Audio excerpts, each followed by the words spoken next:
오늘 우리가 다 함께 나눌 말씀은 빌립보서 1장 12절 말씀입니다. 본문을 제가 봉독하겠습니다. 형제들아, 내가 당한 일이 도리어 복음 전파의 진전이 된 줄을 너희가 알기를 원하노라. 아멘.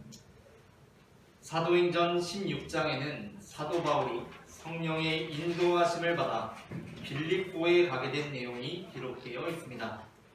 9절부터 12절입니다. 제가 봉독하겠습니다. 밤에 환상이 바울에게 보이니 마게도냐 사람 하나가 서서 그에게 청하여 이르되 마게도냐로 건너와서 우리를 도우라 하거늘. 바울이 그 환상을 보았을 때 우리가 곧 마게도냐로 떠나기를 힘쓰니 이는 하나님이 저 사람들에게 복음을 전하라고 우리를 부르신 줄로 인정함이로라. 우리가 드로아에서 배로 떠나 사모드라게로 직행하여 이튿날 네아폴리로 가고 거기서 빌립보에 이르니 이는 마게도냐 지방의 첫 성이요 또 로마의 식민지라. 이 성에서 수일을 유하다가. 아멘. 사도 바울은 성령의 인도하심을 받아서 빌립보에 가게 되었습니다. 그런데 바울은 성령의 인도하심을 받아 이르게 된 빌립보에서 예기치 않은 일에 휘말려서 감옥에 가게 됩니다. 만일 우리가 성령의 인도하심을 받아 살아가는 가운데 감옥에 갇히는 불상사를 당하게 된다면 우리는 어떻게 반응하겠습니까? 화가 나기도 하고 낙담하기도 할 것입니다. 그러나 바울은 그러한 가운데 절망하지 않았습니다. 오히려 바울은 그 감옥에서 찬송을 합니다. 25절입니다. 한밤중에 바울과 실라가 기도하고 하나님을 찬송하며 죄수들이 듣더라. 아멘. 내 마음대로 살다가 내 욕심을 채우기 위해 살다가 감옥에 가게 된 것이 아니라 하나님께서 시키시는 대로 했는데 감옥에 갇히게 되었을 때 기도했다라는 것은 이해가 되는 부분입니다. 그런데 찬송을 했다는 것은 무엇입니까? 찬송은 넋두리를 했다거나 한탄을 했다는 것이 아닙니다. 모든 찬송에는 주어진 가사가 있고 찬송의 가사들은 결코 단순한 절망과 낙담으로 끝나는 것이 없습니다. 그러므로 예수님께서 십자가 위에서 엘리 엘리 라마 사박다니 라고 찬송을 하셨을 때에도 비록 그 가사가 절망과 낙담의 가사라고 할지라도 우리는 그 찬양이 소망과 하나님을 바라보는 찬양임을 믿음의 눈으로 볼 수 있는 것입니다. 모든 찬송은 절망과 낙담 중에 노래할지라도 그 가운데 일하시는 하나님을 높이고 경배합니다. 바울이 감옥에 갇혔던 도시 바로 그 빌립보라는 도시에 쓴 오늘 본문의 빌립보서는 바울이 감옥에 있을 때 썼던 것으로 받아들여지는 서신입니다. 그러나 그렇다고 해서 빌립보서가 바울이 빌립보에서 감옥에 갇히게 되었을 때 빌립보 감옥에서 빌립보 교회에 쓴 것은 아닙니다. 빌립보서는 나중에 바울이 로마 감옥에 갇히게 되었을 때 빌립보 교회에게 쓴 것입니다. 하지만 로마 감옥에서 빌립보서를 쓰고 있는 바울은 빌립보에서 감옥에 갇혔을 때와 동일한 태도로 이 편지를 쓰고 있습니다. 그것은 바로 그 감옥에서도 성령의 인도하심을 받아 그 인도하심을 따르다가 감옥에 갇히게 되는 일을 당하게 되었다고 할지라도 절망하거나 낙담하지 않고 기쁨의 편지를 썼다는 것입니다. 우리는 살아가면서 때로 곤경을 당하게 되곤 합니다. 심지어 어떤 경우는 하나님의 인도하신 가운데 하나님의 뜻대로 행하는 가운데 하나님께서 기뻐하시리라고 믿는 일을 행하는 가운데 그 곤경을 당하게 되기도 합니다.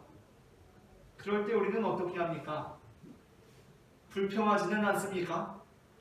원망하지는 않습니까? 낙담하고 절망하지 않습니까? 바울은 그렇지 않았습니다.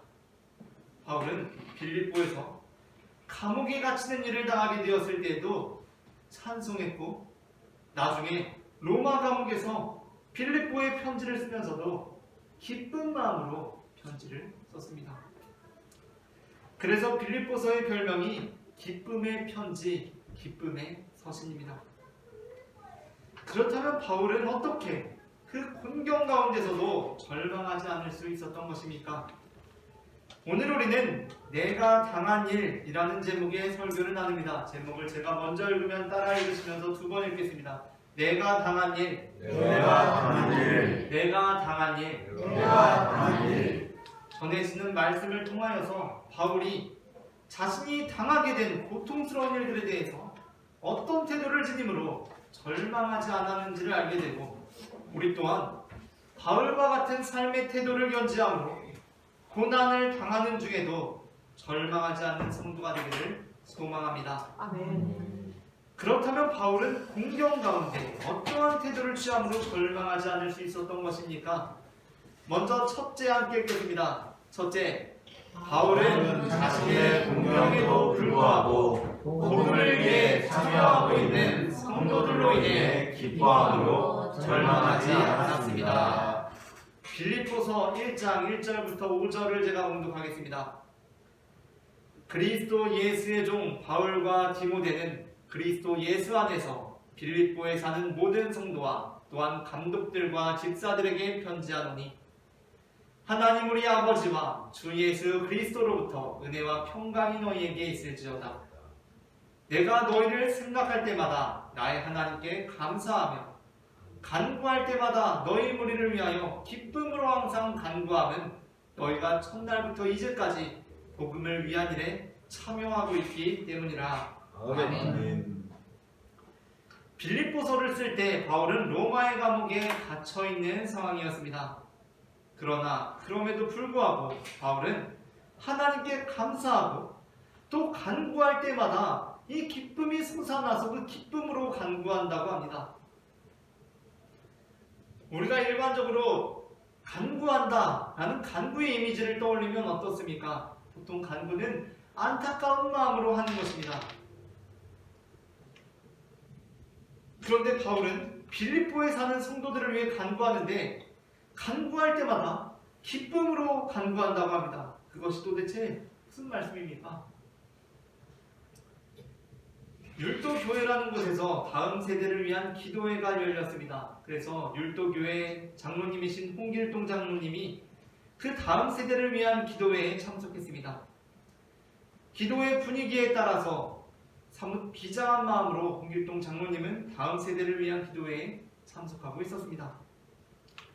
그렇게 한껏 기도회의 열기가 무르익을 즈음 인도자는 회중들의 깊은 기도를 이끌어내기 위해 회중들에게 그 회중들이 직접 알고 있는 다음 세대들, 실제로 존재하고 있는 그 다음 세대 아이들, 청소년들, 청년들을 머릿속에 그려보면서 기도하시라고 요청했습니다. 그러니까 회중들은 자신들의 자녀들, 또 자신들의 손자, 손녀들, 또 우리 교회학교 아이들을 생각하면서 머릿속에 그려보면서 기도했던 것입니다. 그래서 홍길동 장로님도 자신의 3살 배기 손자와 2살 배기 손녀를 생각하며 간절히 기도하기 시작했습니다. 정말 비장한 마음으로 간절하게 기도했습니다. 그런데 처음에는 정말 간절한 마음으로 이 다음 세대들을 안타까워하는 마음으로 기도하기 시작했는데, 인도자의 인도에 따라서 정말 그들을 생각하면서 기도하다 보니까, 그들을 머릿속에 그리면서 기도하다 보니까 자꾸만 이상하게도 웃음이 나는 것입니다. 정말 간절하게 그들이 잘 자라나기를, 훌륭한 사람들이 되기를 기도하는데 그 얼굴을 머릿속에 그려보면 자꾸 웃음이 나고 기분이 좋아지는 것입니다. 왜 그런 것입니까? 홍길동 장로님은 누구보다도 그들이 훌륭한 사람들이 되기를 간절히 바라고 있습니다.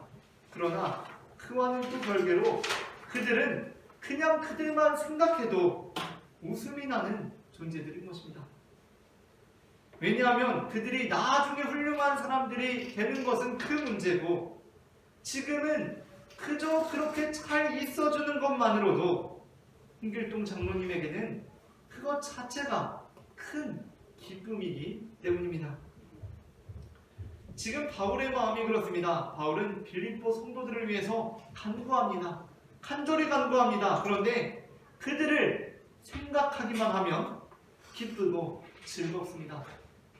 내가 감옥에 있는 것이 문제가 아니라 그들 생각만 하면 기쁩니다. 왜 그렇습니까? 그들이 지금 바울이 감옥에 갇혀있는 이제까지도 복음을 위한 일에 참여하고 있기 때문이었습니다. 그것만으로도 바울은 기쁜 것입니다. 사실 우리가 살아가다 보면 우리는 사람의 영향을 굉장히 많이 받습니다. 그래서 굳이 내가 고난을 당한 것이 아니라 함께 신앙생활하던 형제자매들이 당하게 된 시련들이 나에게 고통으로 다가오기도 합니다. 그래서 내 형제자매에게 찾아온 시련들 그 자체가 나에게 시험이 되어서 내가 고난을 당하게 된 것이 아니라 정말 믿음생활 잘하던 형제자매들이 당하게 된 시련이 나에게 시험이 되어서 내가 믿음을 떠나게 되는 경우들이 있습니다. 그러한 현실 속에서 빌립보 성도들은 바울이 시련을 당하게 되었는데도 불구하고 여전히 바울의 강력한 지원자들로 남아 있었던 것이었습니다. 바울은 그것을 자신의 기쁨으로 삼았습니다. 우리에게 시련이 찾아오면 우리의 시야는 좁아지고 우리의 마음은 쪼그라듭니다. 그래서 모든 시선이 나를 향하게 됩니다. 그래서 심지어 내가 이렇게 고통당하고 어려운 상황 속에 있는데 가까운 사람들이 아무 일 없는 것처럼 믿음 생활 잘하면서 살고 있는 것을 보면 약간은 야속하게 느껴지기도 합니다. 물론 우리는 우리 주변에 어려움에 처한 사람이 있는데 그 사람을 외면하거나 그 사람에 대해서 무관심해서는 안 될 것입니다. 그러나 만일 우리가 어려움을 당했고 그럼에도 불구하고 우리 주변에 가까운 사람들이 여전히 그 믿음을 지키고 있다면 우리는 그 모습을 보고 야속해야 하는 것이 아니라 사실은 오히려 우리는 그것을 기쁨으로 삼을 수 있어야 한다는 것입니다. 다음으로 둘째 함께 읽겠습니다.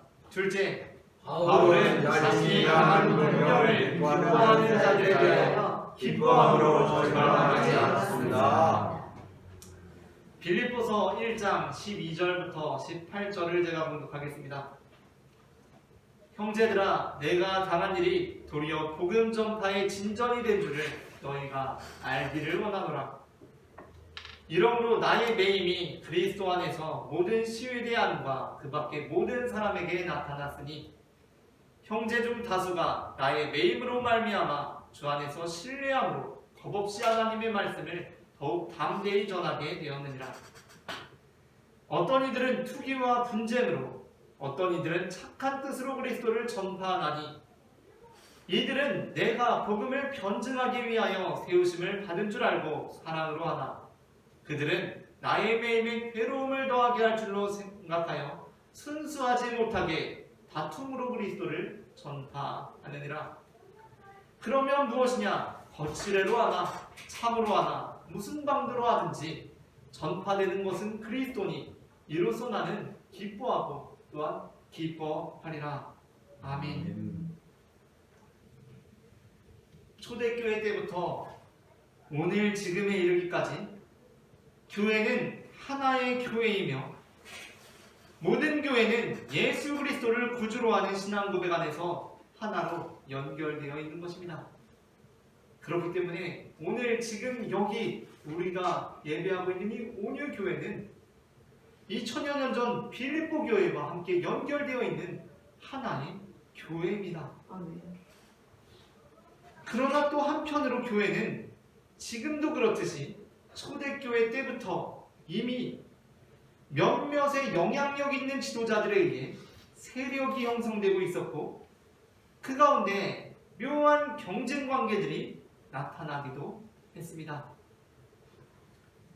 하지만 하나님께서는 그러한 경쟁 관계들까지도 사용하셔서 열방 가운데 복음이 전해지게 하셨습니다. 그렇기 때문에 교회는 설령 교회들 가운데 경쟁 관계가 형성된다고 하더라도 그 경쟁 관계까지도 하나님 안에서 선용될 수 있도록 주의를 기울여야 합니다. 그래서 사실 특정 교회들 간의 경쟁 관계가 형성되어서 서로 열심히 전도하는 것은 필요한 일이지만 경쟁 관계에 있는 교회가 당하게 된 시련이나 불행을 좋아하고 이용하려고 해서는 안 되는 것입니다. 그러한 점에서 사실 바울이 복음을 전하다가 감옥에 갇히게 된 것은 초대교회 당시 바울과 동역 관계에 있는 사람들뿐만 아니라 경쟁 관계에 있는 사람들까지도 다 함께 그것을 마음 아파하고 함께 기도해야 하는 상황이었던 것입니다. 그런데 그 와중에 바울이 감옥에 갇히게 되었을 때 그냥 그런가 보다 하고 그냥 이전에 하던 대로 복음을 열심히 전하면 될 일인데 바울과 경쟁 관계에 있던 사람들이 오히려 바울이 감옥에 갇히게 된 것을 자신들의 호재로 여기면서 그것을 드러내놓고 좋아한다는 소문이 퍼져나가기 시작했습니다. 그것은 바울과 동역 관계에 있던 빌립보 교회에게 큰 실망감을 주고 복음 자체에 대하여 낙담케 할 만한 사건이었습니다. 이제 내년에는 파주가 K2 리그에 소속된 축구팀을 갖게 된다고 합니다. 파주가 이제 프로 축구팀을 갖게 되는데 프로 축구팀 간에는 라이벌 팀이 있습니다. 그래서 파주와 김포팀이 경기를 하게 되었습니다. 그런데 파주 우리 팀 선수 한 명이 큰 부상이나 갑작스러운 문제로 인해서 경기장에 누워서 생사를 왔다 갔다 하는 상황에 있게 되었다고 생각해 봅시다. 갑자기 심장에 문제가 생겨서 선수가 큰 위기에 빠진 것입니다. 그러면 페어플레이 정신으로 우리 팀 선수들은 물론이고 사실 상대팀 선수들도 그것을 안타까워하고 그 선수가 온전히 회복될 수 있기를 기원해야 하는 것입니다. 그것은 경쟁과는 별개로 당연히 그렇게 해야 하는 것입니다. 그런데 오히려 상대팀 선수들이 그것을 호재로 여기면서 자기들의 기회로 여긴다면 축구팬들은 어떠한 마음이 들겠습니까? 단순히 상대편 선수들을 비난하는 것을 넘어서 축구 자체에 대해서 완전히 정이 떨어지게 되는 것입니다. 빌립보 교회 성도들이 바울과 경쟁 관계에 있던 사람들이 바울이 감옥에 갇히게 된 것을 오히려 호재로 여기고 기회로 여긴다는 소식을 듣게 되었을 때 그것은 빌립보 교회 성도들의 복음에 관하여 낙담케 할 만한 큰 사건이었습니다. 하지만 바울은 오히려 그러한 상황 속에서도 빌립보 교회를 깨우치면서 그렇다고 할지라도 이 또한 잘된 일이고 자신에게는 기쁜 일이라고 합니다. 왜냐하면 이런들 저런들 그들을 통해서 지금 복음이 폭발적으로 전해지고 있기 때문입니다. 우리나라의 개신교는 수많은 교파와 교단으로 나뉘어져 있는 것으로 온 세계에 유명합니다. 이는 한국교회가 반드시 돌이켜야 할 과거로서 한국교회는 앞으로 하나됨의 목표를 향해 끝없이 노력해야 할 것입니다. 감리교회든 장로교회든 침례교회든 성결교회든 순복음교회든 우리는 모두 다 하나의 교회입니다. 특히 우리나라에서는 장로교회의 분열이 매우 심했는데 통합이든 합동이든 고신이든 기장이든 모두 다 하나의 교회인 것입니다. 그런데 참 교회사적으로 신기한 것이 있습니다. 그것은 보통 무언가 분열이 되면 그것이 지니고 있던 힘과 파워가 분산되고 결국에는 소멸이 되기 마련인데 한국 교회의 경우에는 엄청난 분열을 하면서 그것이 마치 세포 분열이나 핵 분열을 하듯이 엄청난 에너지를 일으키면서 유례 없는 성장을 이루어냈다는 것입니다. 그렇다면 이 일이 어떻게 가능했던 것입니까? 이것은 우리가 둔 악수를 하나님께서 묘수로 사용하셨다고밖에 해석할 수가 없습니다. 그러니까 바울의 경쟁자들이 바울이 감옥에 갇혔다는 소식을 듣고 야 그거 참 잘된 일이다 라고 여긴 것은 분명 하나님의 뜻에 합당하지 않은 아주 잘못된 마음이었습니다. 그런데 하나님께서는 그 악한 마음, 그 악수마저도 묘수로 사용하셔서 그들로 하여금 야 그렇다면 우리가 이를 기회로 삼아서 더 열심히 복음을 전하자 라고 열심을 내게 하신 것입니다. 우리가 그리스도인으로 살아간다는 것은 하나님의 바둑판에서 나라는 바둑알 하나에만 매몰되어서 나의 행불행에 집착하며 살아가는 것을 의미하지 않습니다. 우리가 그리스도인이 된다는 것은 우리가 비록 하나의 바둑알이지만 우리 또한 바둑을 두시는 하나님의 전체의 시야를 넓은 시야를 가지고 이 세상을 바라보게 되는 것입니다. 어쩌다 이렇게 길을 걸어오다가 뒤늦게 주머니에 있던 10,000원짜리 몇 장이 지나는 길에 잃어버린 것을 깨닫게 되었습니다. 그렇게 되면 속이 무척 쓰립니다.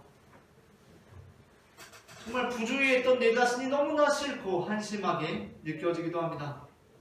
우리는 그러한 일이 없도록 늘 하나님께서 우리에게 주신 재물을 소중히 여기고 그것들이 우리들의 풀찰로 의미 없이 버려지는 일이 없도록 조심해야 합니다. 그런데 또 살다 보면 아무리 조심해도 그런 일들이 생깁니다. 그때 그리스도인은 어떻게 해야 합니까? 돈 잃어버리면 짜증나네 해야 합니까? 별일도 아닌데 막 주변 사람들한테 막 신경질 내야 합니까? 그냥 다 짜증난다고 해야 합니까? 그래서는 안 된다는 것입니다. 예수님께서는 참새 한 마리도 하나님께서 허락하지 않으시면 땅에 떨어지지 않는다 라고 말씀하셨습니다. 그렇다면 내가 돈을 잃어버리게 된 이 악수 같은 상황일지라도 하나님께서는 이 상황조차도 묘수로 사용하시리라는 것을 우리는 믿을 수 있어야 합니다. 그래서 그리스도인들은 우리가 돈을 내 부주의로 잃어버렸으면서도 그것을 반성하고 다시는 그러지 말아야겠다 결단하지만 그 일도 우리에게는 기쁜 일이 될 수 있어야 합니다. 우리는 하나님의 바둑판 위에서 나보다 그 돈이 더 필요한 사람이 그 돈을 주었을 수 있도록 하나님께서 묘수를 주신 것이라고 믿기 때문입니다. 마지막으로 셋째 함께 읽겠습니다. 셋째, 바울은 자신이 당한 공경에도 불구하고 자신의 삶이 성도들의 기쁨이 되리라는 믿음으로 절망하지 않았습니다. 빌립보서 1장 21절부터 26절을 제가 봉독하겠습니다. 이는 내게 사는 것이 그리스도니 죽는 것도 유익함이라. 그러나 만일 육신으로 사는 이것이 내일의 열매일진데 무엇을 택해야 하는지 나는 알지 못하노라. 내가 그 둘 사이에 끼었으니 차라리 세상을 떠나서 그리스도와 함께 있는 것이 훨씬 더 좋은 일이라. 그렇게 하고 싶으나 내가 육신으로 있는 것이 너희를 위하여 더 유익하리라. 내가 살 것과 너희 믿음의 진보와 기쁨을 위하여 너희 무리와 함께 거할 이것을 확실히 아노니 내가 다시 너희와 같이 있으므로 그리스도 예수 안에서 너희 사랑이 나로 말미암아 풍성하게 하려 함이라. 아멘. 사람이 살다가 정말 어렵고 힘든 일들을 만나게 되면 사는 것보다 죽는 게 더 낫겠다는 생각을 하게 되는 경우들도 있는 것 같습니다. 그래서 어떤 사람들은 실제로 자신들의 삶을 비관하고 극단적인 선택을 하기도 하고 또 실제로 그런 극단적인 선택을 하지 않는다고 하더라도 푸념 섞인 말로라도 차라리 죽는 게 낫겠다라는 표현의 말들을 사용하는 것을 종종 보게 되기도 합니다. 어쩌면 바울도 복음을 전하다가 감옥에 갇히게 되었을 때 그런 연약한 생각을 약간이나마 하게 되었던 것 같기도 합니다. 본문에서 바울이 하는 말씀이 무엇입니까? 내가 어차피 예수도 믿고 그리고 또 사명도 감당할 만큼 감당했고 하니 이제는 내가 그냥 죽는 것도 좋겠다는 것이었습니다. 하지만 바울은 그것이 넷에 대한 믿음이 아니라 믿음으로 포장된 절망이라는 것을 잘 알고 있었습니다. 그렇기 때문에 그리스도인은 아무리 그 믿음을 갖고 있다고 할지라도 내가 이제는 죽는 게 더 좋겠다라는 말을 표현해서는 안 됩니다. 아멘. 따라서 바울은 빌립보 교회에게 다시 자신이 세상을 떠나는 것이 아니라 이 세상에 남아있는 것이 빌립보 성도들에게 더 유익하리라고 말씀합니다. 아멘. 우리가 어려움에 처하게 되면 우리의 자존감은 급격하게 떨어집니다. 그러면서 내가 살아있음이 오히려 주변 사람들에게 짐이 되는 것 같아서 나 같은 사람은 차라리 없는 것이 낫지 않겠는가 생각하게 되기도 합니다. 그러나 우리가 어려움에 처했고 다른 이들의 도움을 통해서만 생존할 수 있다는 현실 자체가 우리의 삶이 다른 사람들에게 유익한가 그렇지 않은가를 결정하는 지표가 되는 것은 아닙니다. 우리는 우리가 어려움에 처해서 다른 이들의 도움이 없으면 생존할 수 없는 상황에 처하게 되었다고 하더라도 우리가 우리에게 도움을 주는 그 다른 이들의 유익이 될 수 있으리라는 확신을 가져야 합니다. 그렇게 될 때 우리는 실제로 우리에게 도움을 주는 그들에게도 우리가 유익이 되고 기쁨이 되는 삶을 살 수 있습니다. 우리가 할 수 있는 것이 아무것도 없는데 우리는 무슨 수로 다른 사람들에게 유익하게 할 수 있는 것입니까? 빌립보서를 쓸 당시 바울은 감옥에 갇혀 있었고 이전처럼 다른 사람들에게 큰 유익을 줄 수 있는 형편이 되지 못했습니다. 그러나 그럼에도 불구하고 바울은 빌립보 교회에게 자신이 살아있는 것이 빌립보 교회에게 유익한 일이 될 것이라고 말씀합니다. 그러나 바울이 살아있는 것이 빌립보 교회 성도들에게 유익이 되는 것은 그저 나중에 해당되는 것만이 아니었습니다. 그 이유는 바울이 감옥에서 빌립보 교회를 위해 기도하고 있었기 때문이었습니다. 빌립보서 1장 9절부터 11절입니다.